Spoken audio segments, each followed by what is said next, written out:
ఎందుకు రామ్ నేనంటే నీకు అంత ఇష్టం? ఎందుకంటే నువ్వు నాన్నవి కదా. Watch our film Anaganaga, streaming now only on ETV Win.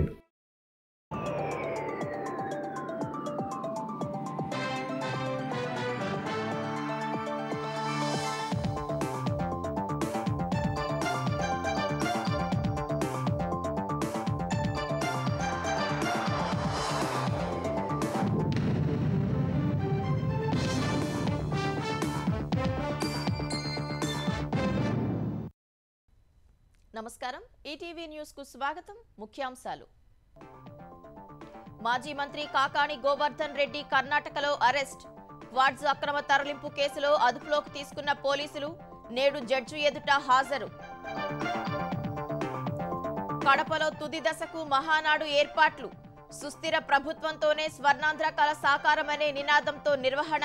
నేడు చంద్రబాబు రాక. జంగారెడ్డిగూడెం కల్తీ మద్యం మృతుల కుటుంబాల్లో దయనీయ పరిస్థితులు. గాలి కొదిలేసిన నాటి వైసీపీ సర్కార్, సాయం కోసం బాధితుల ఆక్రందన. ఢిల్లీలో కేసీ వేణుగోపాల్తో రేవంత్ రెడ్డి భేటీ. టీపీసీసీ కార్యవర్గ ఏర్పాటులో జాప్యంపై చర్చ. కేబినెట్ విస్తరణపైన సమాలోచన. నేడు మరోసారి సమావేశం. నేటితో సరస్వతి పుష్కరాలు పరిసమాప్తం. ముగింపు వేడుకలు అట్టహాసంగా నిర్వహించేందుకు ప్రభుత్వం ఏర్పాట్లు. హాజరు కానున్న మంత్రులు. సైన్యంపై బీజేపీ నేతల వివాదాస్పద వ్యాఖ్యల పట్ల ప్రధాని మోదీ ఆందోళన. సంయమనంతో వ్యవహరించాలని ఎన్డీఏ పక్ష సమావేశంలో హితబోధ. ఉత్తర పశ్చిమ కమాండ్స్ యుద్ధ సన్నద్ధతపై త్రివిధ దళాధిపతి సమీక్ష. సరిహద్దుల్లో పొంచి ఉన్న ముప్పుపై అప్రమత్తంగా ఉండాలని ఆదేశాలు.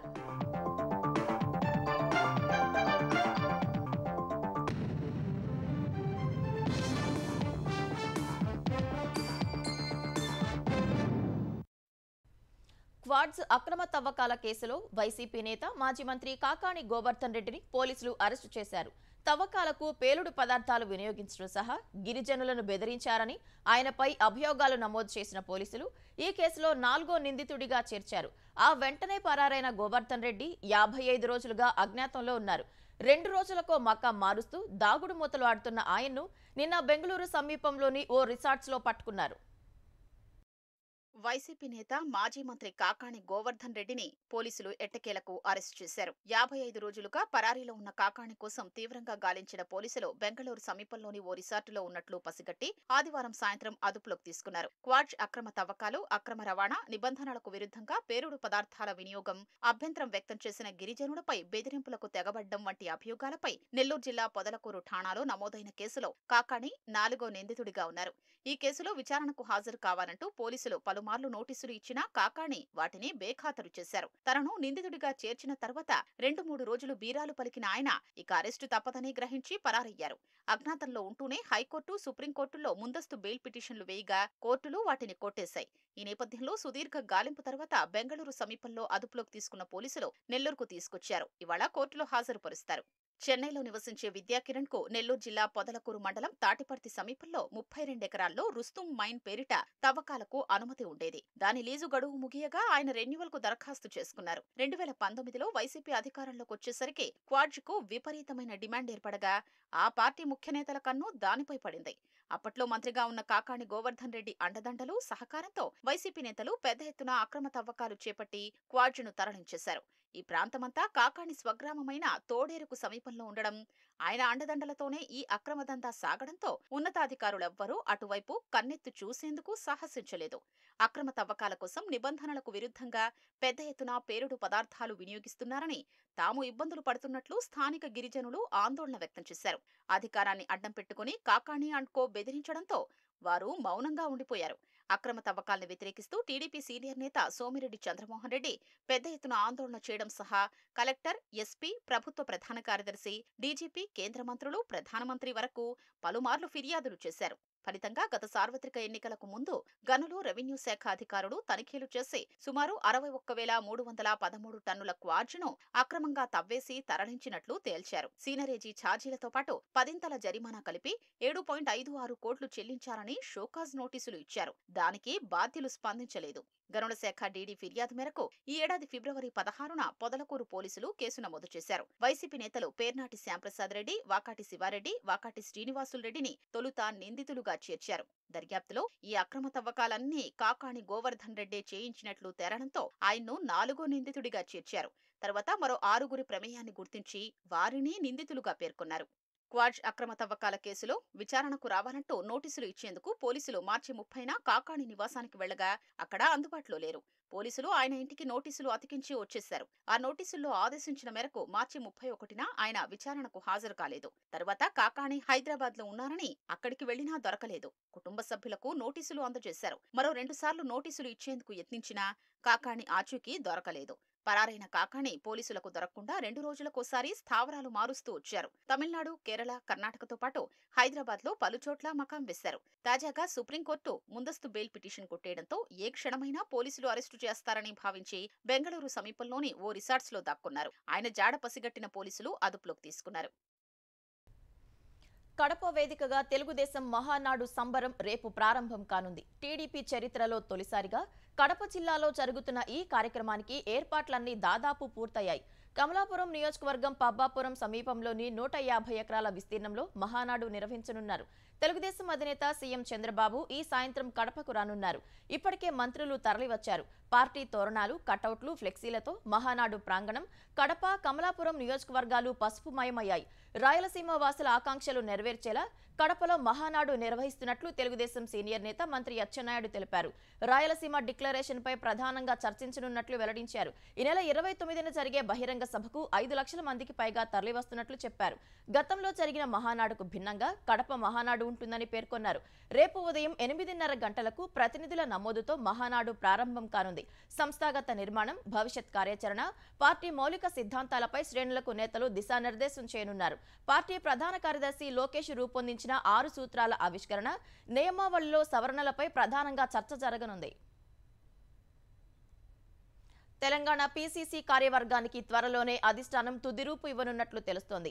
వీలైనంత త్వరగా అధిష్టానం జాబితా ప్రకటించనున్నట్లు సమాచారం. పీసీసీ కార్యవర్గంతో పాటు మంత్రివర్గ విస్తరణపై ఏఐసీసీ సంస్థాగత వ్యవహారాల ప్రధాన కార్యదర్శి కేసీ వేణుగోపాల్తో సీఎం రేవంత్ రెడ్డి, పీసీసీ అధ్యక్షుడు మహేష్ కుమార్ గౌడ్ రాత్రి చర్చలు జరిపారు. కార్యవర్గం ఖరారులో ఇప్పటికే తీవ్ర జాప్యం జరిగిందని, వారు అధిష్టానం దృష్టికి తీసుకెళ్లినట్లు సమాచారం. మంత్రివర్గ విస్తరణ, పార్టీ పదవులు ఆశిస్తున్న ముఖ్య నేతల గురించి చర్చించినట్లు కాంగ్రెస్ వర్గాలు చెబుతున్నాయి. తెలంగాణ పీసీసీ కార్యవర్గం సహా మంత్రివర్గ విస్తరణపై పార్టీ అధిష్టానం మరోసారి దృష్టి సారించినట్లు తెలుస్తోంది. కార్యవర్గంలో తొలుత కార్యనిర్వాహక అధ్యక్షులు, ఉపాధ్యక్షులు, ప్రధాన కార్యదర్శుల్ని మాత్రమే ప్రకటించే అవకాశాలు ఉన్నాయి. ఈ పదవులకు పోటీ ఎక్కువగా ఉండగా కార్యనిర్వాహక అధ్యక్షులుగా 4 లేదా 5గురికి అవకాశం ఇవ్వాలని ప్రాథమికంగా నిర్ణయించినట్లు సమాచారం. వీరిలో ఒక ఎమ్మెల్యే, ఒక ఎంపీ ఉండొచ్చని తెలుస్తోంది. ఎంపీల్లో బలరాం నాయక్, చామల కిరణ్ కుమార్ రెడ్డి ఈ పదవిని ఆశిస్తున్నట్లు సమాచారం. మంత్రి పదవులకు ఎక్కువ మంది పోటీ పడుతుండడం వల్ల అందులో సర్దుబాటు చేయలేని ఎమ్మెల్యేలకు కార్యనిర్వాహక అధ్యక్ష పదవి ఇవ్వడంపై చర్చలు సాగుతున్నాయి. జిల్లాల వారీగా 2017 నుంచి కాంగ్రెస్ లో ఉంటూ పార్టీ కోసం పనిచేసిన ముఖ్య నేతల పేర్లు, వారి వివరాల్ని ఇప్పటికే ఏఐసీసీ సేకరించింది.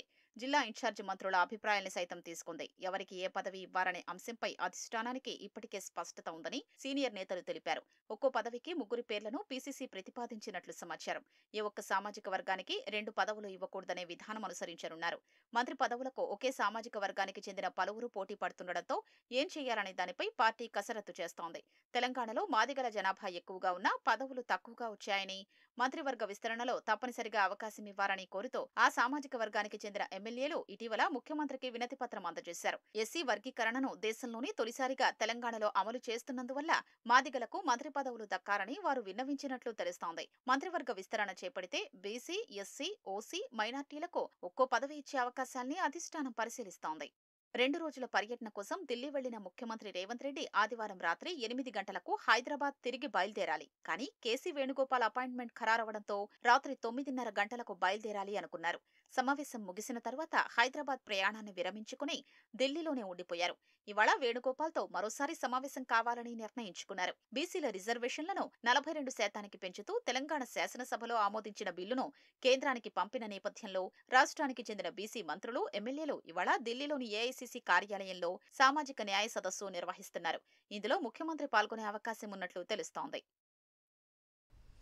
దేశంలో డబుల్ ఇంజిన్ ప్రభుత్వాలు చేపట్టే పథకాలు ప్రజలకు సమర్థంగా చేరేలా చూడాలని ప్రధాని నరేంద్ర మోదీ సూచించారు. ఎన్డీఏ పాలిత రాష్ట్రాల ముఖ్యమంత్రులు, ఉప ముఖ్యమంత్రులతో ఢిల్లీలో జరిగిన సమావేశం అనంతరం అందులో చర్చించిన అంశాలను ఎక్స్ వేదికగా ప్రధాని పంచుకున్నారు. నీటి సంరక్షణ, ఫిర్యాదుల పరిష్కారం, అడ్మినిస్ట్రేటివ్ ఫ్రేమ్వర్క్లను బలోపేతం చేయడం, విద్య, మహిళా సాధికారత, క్రీడలు వంటి రంగాల్లో చేపడుతున్న ఉత్తమ పద్ధతులను ఆయా రాష్ట్రాలు ప్రదర్శించాయని వెల్లడించారు. ఈ అనుభవాలను వినడం అద్భుతంగా ఉందని ప్రధాని పేర్కొన్నారు. ఈ భేటీలో పరిశుభ్రత, పారిశుద్ధ్యం, ఆరోగ్య సంరక్షణ, యువత సాధికారత, వ్యవసాయం, సాంకేతికత వంటి రంగాల్లో బలమైన వ్యవస్థను నిర్మించడం పైన మాట్లాడినట్లు తెలిపారు. మరోవైపు ఎన్డీఏ కూటమి ప్రజా కేంద్రీకృత కార్యక్రమాలు, అభివృద్ధి, సంక్షేమానికి పర్యాయపదంగా మారిందని హోంమంత్రి అమిత్ షా తెలిపారు. ఎన్డీఏ ముఖ్యమంత్రుల సమావేశంలో పాల్గొన్న తర్వాత ఆయన ఈ మేరకు ఎక్స్లో పేర్కొన్నారు. ప్రధాని మోదీ దార్శనిక నాయకత్వంలో అట్టడుగు వర్గాల నుంచి మరింత మందిని పైకి తీసుకురావడం, నేర న్యాయ చట్టాల ద్వారా పౌరుల హక్కులను సురక్షితం చేయడం సహా పాలనా నమూనాను బలోపేతం చేయడంపై ప్రభుత్వం దృష్టి సారించిందని తెలిపారు. ఎవరిని అభివృద్ధి పరిధి నుంచి విడిచిపెట్టకూడదనే ప్రతిజ్ఞకు కట్టుబడి ఉన్నామని తెలిపారు. కొందరు బీజేపీ నేతలు ఇటీవల చేసిన వివాదాస్పద వ్యాఖ్యలపై ప్రధాని మోదీ తీవ్ర ఆందోళన వ్యక్తం చేసినట్లు తెలిసింది. బహిరంగ ప్రకటనలు చేసేటప్పుడు సంయమనంతో వ్యవహరించాలని, అనవసర వ్యాఖ్యలు చేయొద్దని సూచించినట్లు సమాచారం. ఎన్డీఏ పాలిత రాష్ట్రాల ముఖ్యమంత్రులు, డిప్యూటీ సీఎంలతో నిర్వహించిన సమావేశంలో ఈ సూచన చేసినట్లు సంబంధిత వర్గాలు వెల్లడించాయి. మధ్యప్రదేశ్, హర్యానాకు చెందిన బీజేపీ నేతలు ఇటీవల చేసిన వ్యాఖ్యలు తీవ్ర వివాదాస్పదమయ్యాయి. ఆపరేషన్ సింధూర్కు సంబంధించి మీడియాకు వివరాలను వెల్లడించిన కల్నల్ ఖురేషీని ఉద్దేశిస్తూ మధ్యప్రదేశ్ మంత్రి విజయ్ షా వివాదాస్పద వ్యాఖ్యలు చేశారు. దీనిపై హైకోర్టు ఆదేశాల మేరకు ఆయనపై కేసు నమోదైంది. అనంతరం ఆయన సుప్రీంకోర్టుకు వెళ్లగా కోర్టు తీవ్ర ఆగ్రహం వ్యక్తం చేసింది. మధ్యప్రదేశ్ ఉప ముఖ్యమంత్రి జగదీష్ దేవడా కూడా సైన్యాన్ని కించపరుస్తూ వ్యాఖ్యలు చేశారు. తాజాగా హర్యానాకు చెందిన బీజేపీ రాజ్యసభ ఎంపీ రామచంద్ర జాంగ్రా పహల్గాంలో భర్తలను కోల్పోయిన మహిళలను ఉద్దేశిస్తూ చేసిన వ్యాఖ్యలు వివాదాస్పదమయ్యాయి. ఆ మహిళలకు ధైర్యం, పోరాట స్ఫూర్తి ఉంటే మరణాల సంఖ్య చాలా తక్కువగా ఉండేదన్నారు. ఈ వ్యాఖ్యల నేపథ్యంలో ప్రధాని మోదీ వివాదాస్పద వ్యాఖ్యల ధోరణికి దూరంగా ఉండాలని సూచించినట్లు తెలిసింది. వైసీపీ హయాంలో ఏలూరు జిల్లా జంగారెడ్డిగూడెంలో కల్తీ సారాకు బలైపోయిన వారి కుటుంబాల పరిస్థితి దయనీయంగా మారింది. కల్తీ మద్యం చావులుగా గుర్తించేందుకు నిరాకరించిన నాటి సీఎం జగన్ సహజ మరణాలంటూ అసెంబ్లీ సాక్షిగా కొట్టిపారేయటం వల్ల బాధితులు రోడ్డున పడ్డారు. 2022లో జరిగిన 25కు పైగా మరణాల గుట్టు విప్పేందుకు కూటమి ప్రభుత్వం సిద్ధమైంది. ప్రత్యేక టాస్క్ ఫోర్స్ ఏర్పాటు చేసి మృతికి గల కారణాలపై నివేదిక ఇవ్వాలని ఆదేశించింది. ఈ నేపథ్యంలో బాధిత కుటుంబాల ప్రస్తుత స్థితిగతులపై ఈటీవీ ఈనాడు పరిశీలనాత్మక కథను చూద్దాం. ఏలూరు జిల్లా జంగారెడ్డిగూడెం ప్రశాంతతకు మారుపేరుగా ఉండే ప్రాంతం. 2022 మార్చి 9 నుంచి 12 వరకు 4 రోజుల పాటు అక్కడ మరణ మృదంగం మోగింది. కల్తీ మద్యం ఏకంగా 25 మందిని బలి తీసుకుంది. పోషించే వాళ్లు అర్థాంతరంగా చనిపోవడంతో ఆ కుటుంబాలు వీధిన పడ్డాయి. పిల్లలు అనాథలయ్యారు. కల్తీ మద్యం తాగి జనం పిట్టల్లా రాలిపోతే కనీసం ఆ అభాగ్యుల మరణాల్ని గుర్తించడానికి కూడా అప్పటి ప్రభుత్వ పెద్దలకు మనసు రాలేదు. మృతుల్లో అత్యధికులు రెక్కాడితే గాని డొక్కాడని కార్మికులు, బడుగు బలహీన వర్గాల వారే. తెల్లారితే చాలు నా ఎస్సీలు, నా ఎస్టీలు, నా బీసీలు, నా మైనారిటీలంటూ వల్లమాలిన ప్రేమ ఒలకబోసిన అప్పటి ముఖ్యమంత్రి జగన్ ఆ వర్గాల వారే అత్యధికులు బలైపోయినా కనీసం బాధితుల్ని పరామర్శించలేదు సరికదా, అవి సహజ మరణాలంటూ అసెంబ్లీ సాక్షిగా కొట్టిపారేశారు. నాటి ప్రభుత్వం నుంచి పైసా సాయం అందలేదు. అప్పట్లో ప్రతిపక్షంలో ఉన్న టీడీపీ ఒక్కో కుటుంబానికి ₹1,00,000 చొప్పున ఆర్థిక సాయం చేసింది. జంగారెడ్డిగూడెంలో చనిపోయిన వారు తాగిన మద్యం నమూనాల్లో ప్రమాదకరమైన మిథైల్ ఆల్కహాల్, ఇథైల్ ఆల్కహాల్ ఆనవాళ్లు ఉన్నాయని ఫోరెన్సిక్ సైన్స్ ల్యాబొరేటరీ పరీక్షల్లో నిర్ధారణైనట్లు మద్యం కుంభకోణం కేసులో ప్రధాన నిందితుడైన రాజు కేసిరెడ్డి రిమాండ్ రిపోర్టులో సిట్ పేర్కొంది. జంగారెడ్డిగూడెంలో 4 రోజుల్లోనే 25 మంది చనిపోవడానికి కారణం అప్పటి ప్రభుత్వ పెద్దల డిస్టిలరీల్లో తయారైన నాసిరకం మద్యమా, కల్తీ సారానా అన్నదే ఇప్పుడు సిట్ విచారణలో తేలాల్సి ఉంది. మరోవైపు కల్తీ సారాకు బలైన వారి కుటుంబాల పరిస్థితి దయనీయంగా మారింది. అప్పటి వరకు గడప దాటని ఆడపడుచులు కుటుంబ భారాన్ని ఎలా మొయ్యాలో తెలియక తల్లడిల్లిపోతున్నారు. బాగానే ఉండేవాళ్ళం సార్. ఈ కల్తీ సారా వల్ల నా జీవితం మొత్తం నాశనం అయిపోయింది. నా పిల్లలు అనాథ అయిపోయారు. ఇప్పుడు మా పరిస్థితి ఎలాగుందంటే సార్, అద్దె కట్టలేక కూడా బాధపడుతున్నాం సార్. నీళ్ళల్లో పని చేసుకున్నా, 2 పిల్లలు చూసుకుంటున్నా. ఏదో నెలకి 5,000 6,000 వస్తున్నాయి. అదే ఏదోలాగా అడ్జస్ట్ చేసి బతికేస్తున్నాం సార్. ఏదో ఒక ఇల్లు ఇప్పిస్తే నా 2 పిల్లల్ని నేను ఏదో చోట పనికి వెళ్ళిపోయి వచ్చి ఆ ఇంట్లోనే ఉంటానని ఆశపడుతున్నాను. ఇంకా ఏమి నాకు వద్దు సార్. ఇళ్ళల్లో పని చేస్తానండి. అక్కడ ఇల్లు కూడా ఆధారం లేదండి. బావగారు వాళ్ళు కూడా ఎవరో శారతీ లేదండి మమ్మల్ని. గత్యంతరం లేని పరిస్థితుల్లో పిల్లల్ని కొందరు తల్లులు పనులకు తీసుకెళ్తుండగా పెళ్లిడుకొచ్చిన ఆడబిడ్డలకు పెళ్లి చేయలేక మరికొందరు తల్లులు కుమిలిపోతున్నారు. హోటల్లో చేసేవారండి మా ఆయన గారు. వంటలకు వెళ్ళేవారు. ఆయన ఉన్నప్పుడు చాలా బాగుందండి. ఆయన కూడా ఆయనకి అసలు ఏ కంప్లైంట్లు లేవండి. కల్తీ సారా వల్ల ఆయన చనిపోయాడండి. హోటల్లోకి వెళ్తున్నానండి. అప్పులు 2,50,000 దాకా అప్పు ఉందండి. పాపకు కూడా పెళ్లి టైం వచ్చేసింది. సంబంధాలు అవి వస్తున్నాయండి. చేతిలో డబ్బులు లేక చూస్తున్నాము. ఇప్పుడు మా అబ్బాయి గారు వంటలు చేసేవారండి. అలాగే ఇల్లు గడుపుకుండేవారండి. మరి ఇప్పుడు ఆ పిల్లోడు చనిపోయాక మరి ఆ పిల్ల చిన్న వయసునా సరే తప్పదు. మరి హోటల్లో పనికి వెళ్తుందండి. రోజు 200 ఇస్తున్నారు. పొద్దున్న 7 గంటలకు వెళ్తే సాయంకాలం 8 గంటలకు వస్తుందండి. మాకు ఏ ఆధారం లేదు. మరి రెక్కలేనండి. కల్తీసారా కారణంగా తన భర్త చనిపోయాడని పోస్టుమార్టం నివేదిక ఇవ్వమని పలుమార్లు అడిగినా అధికారులు పట్టించుకోలేదని వెంకటలక్ష్మి అనే మహిళ చెప్తున్నారు. పోలీసులు కూడా తమ గోడు ఆలకించలేదని కన్నీరు మున్నీరవుతోంది. కేసు పెట్టామండి. మేమేనండి, మా అబ్బాయి నేను కేసు పెట్టామండి. ఇలాగ చనిపోయారండి సారా వల్ల అంటే, అయితే పోస్ట్మార్టం చేయాలమ్మా చేద్దాం అన్నారండి. అలాగేనండి 4 రోజులకి చేశారండి. ఈ కారణం ఏంటో చెప్పలేదండి. కూటమి ప్రభుత్వంలోనైనా తమకు న్యాయం చేయాలని బాధితులు కోరుతున్నారు. చెన్నైలో నేడు జరగనున్న 1 నేషన్ 1 ఎలక్షన్ సెమినార్లో ఆంధ్రప్రదేశ్ ఉప ముఖ్యమంత్రి పవన్ కళ్యాణ్ పాల్గొననున్నారు. ఇందుకోసం ఆయన గత రాత్రి ఢిల్లీ నుంచి నేరుగా చెన్నై చేరుకున్నారు. ఈ సందర్భంగా తెలంగాణ మాజీ గవర్నర్, బీజేపీ సీనియర్ నాయకురాలు తమిళిసై సౌందరరాజన్ సాదర స్వాగతం పలికారు. పవన్ వస్తున్నారన్న సమాచారం తెలుసుకున్న అభిమానులు, జన సైనికులు పెద్ద సంఖ్యలో విమానాశ్రయం వద్దకు చేరుకున్నారు. జనసేన జెండాలు ప్రదర్శిస్తూ స్వాగతం పలికారు. పవన్ బస చేసిన హోటల్ వద్ద తమిళనాడు బీజేపీ అధ్యక్షుడు నాగేంద్రన్ సహా పలువురు బీజేపీ నేతలు ఆయనకు స్వాగతం పలికారు. తెలంగాణలో అకాల వర్షంతో అన్నదాతలకు ఇబ్బందులు తప్పటం లేదు. సిద్దిపేట జిల్లా దుబ్బాక, మిరుదొడ్డిలోని కొనుగోలు కేంద్రాల్లో ఆరబెట్టిన ధాన్యం అకాల వర్షానికి తడిసి ముద్దైంది. 20 రోజుల నుంచి పడిగాపులు కాస్తున్నా ప్రభుత్వం కొనుగోలు చేయటం లేదని రైతులు వాపోయారు. తడిసిన ధాన్యం మొలకెత్తుతుందని ఆవేదన వ్యక్తం చేశారు. సూర్యాపేట జిల్లా మేళ్లచెరువు మండలం కందిబండ శివారులో పిడుగుపాటుకు 7 మేకపోతులు మృతి చెందాయి. వర్షం వస్తుండటంతో తాటి చెట్టు కింద నిల్చోగా పిడుగుపడి మృతి చెందాయి. జయశంకర్ భూపాలపల్లి జిల్లా మహదేవపురం మండలంలోని కాళేశ్వరంలో జరుగుతున్న సరస్వతి పుష్కరాలు నేటితో ముగియనున్నాయి. పుష్కరాల్లో 11వ రోజైన ఆదివారం 3 లక్షల మందికి పైగా భక్తులు త్రివేణి సంగమంలో పుష్కర స్నానాలు చేశారు. గవర్నర్ జిష్ణుదేవ్ వర్మ దంపతులు, మంత్రులు సీతక్క సహా పలువురు ప్రముఖులు పుష్కర స్నానం చేసి ముక్తీశ్వర స్వామిని దర్శించుకున్నారు. సరస్వతి ఘాట్ వద్ద రాత్రి జరిగిన సరస్వతి నవరత్నమాల హారతి నయనానందకరంగా సాగింది. కాళేశ్వరం త్రివేణి సంగమంలో సరస్వతి పుష్కర ముగింపు ఘట్టాన్ని ఘనంగా నిర్వహించడానికి అధికారులు ఏర్పాట్లు పూర్తి చేశారు. సంధ్యా సమయంలో వేద స్వస్తి, బ్రహ్మశ్రీ నాగఫణి శర్మ ప్రవచనం, మంత్రులు, ప్రముఖుల ప్రసంగాలు, నవరత్నమాల, సరస్వతి హారతి వంటి కార్యక్రమాలు జరగనున్నాయి.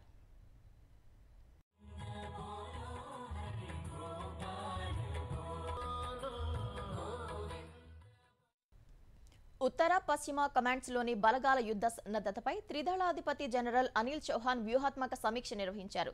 ఆపరేషన్ సింధూర్లో ప్రధాన పాత్ర పోషించిన 2 కమాండ్స్ను వేర్వేరుగా సందర్శించిన ఆయన సవాల్తో కూడిన పరిస్థితుల్లో కూడా అద్భుతంగా పోరాడారని బలగాలను ప్రశంసించారు. సరిహద్దుల్లో పొంచి ఉన్న ముప్పుపై నిరంతరం అప్రమత్తంగా ఉండాలని సూచించారు.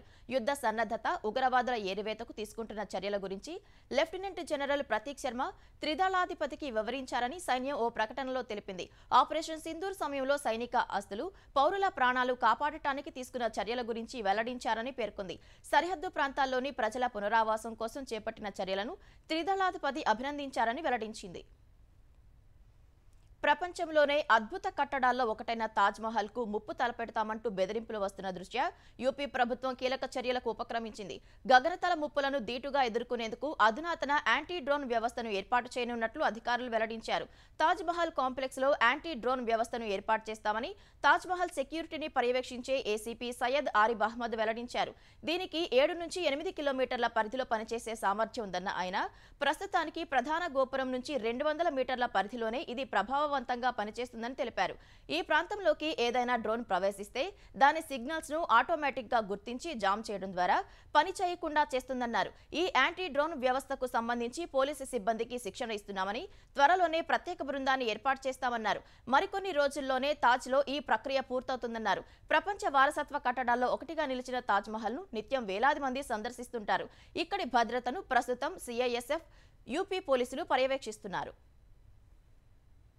భారత్ను పాకిస్తాన్ అస్తిత్వ ముప్పుగా పరిగణిస్తుందని అమెరికా రక్షణ నిఘా సంస్థ తెలిపింది. ఈ నేపథ్యంలో తన అణ్వాయుధాగారాన్ని ఆధునికీకరించుకుంటుందని వరల్డ్ వైడ్ థ్రెట్ అసెస్మెంట్ పేరుతో విడుదల చేసిన నివేదికలో పేర్కొంది. భారత సైనిక శక్తిని దృష్టిలో పెట్టుకుని అణ్వాయుధాల అభివృద్ధి సహా సైనిక ఆధునీకరణ ప్రయత్నాలు కొనసాగిస్తుందని తెలిపింది. ఈ క్రమంలో అణు పదార్థాల భద్రత, న్యూక్లియర్ కమాండ్ అండ్ కంట్రోల్ నిర్వహణతో పాటు భారీ విధ్వంసాలను సృష్టించే పదార్థాలను విదేశీ సరఫరాదారులు, మధ్యవర్తుల నుంచి సేకరిస్తుందని నివేదిక వెల్లడించింది.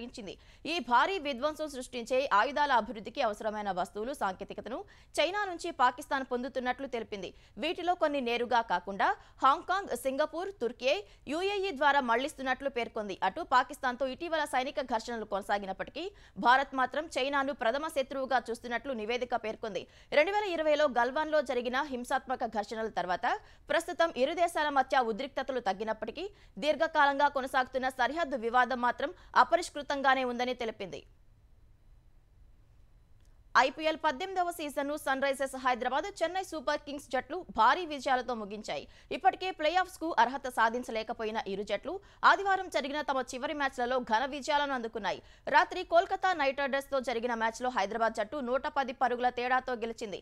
ఈ మ్యాచ్లో మొదట బ్యాటింగ్ చేసిన హైదరాబాద్ జట్టు 20 ఓవర్లలో 3 వికెట్ల నష్టానికి 278 పరుగుల భారీ స్కోర్ చేసింది. హైదరాబాద్ బ్యాటర్లలో క్లాసెన్ శతకంతో అదరగొట్టగా ట్రావిస్ హెడ్ 76 పరుగులతో రాణించాడు. తర్వాత 279 పరుగుల లక్ష్యంతో బరిలోకి దిగిన కోల్కతా జట్టు 18.4 ఓవర్లలో 168 పరుగులకే ఆలౌట్ అయింది. అంతకుముందు జరిగిన మ్యాచ్లో చెన్నై సూపర్ కింగ్స్ జట్టు గుజరాత్ టైటాన్స్ పై 83 పరుగుల తేడాతో విజయం సాధించింది. మొదట బ్యాటింగ్ చేసిన చెన్నై జట్టు 20 ఓవర్లలో 5 వికెట్ల నష్టానికి 230 పరుగులు చేసింది. తర్వాత బ్యాటింగ్ చేసిన గుజరాత్ జట్టు 18.3 ఓవర్లలో 147 పరుగులకే ఆలౌట్ అయింది.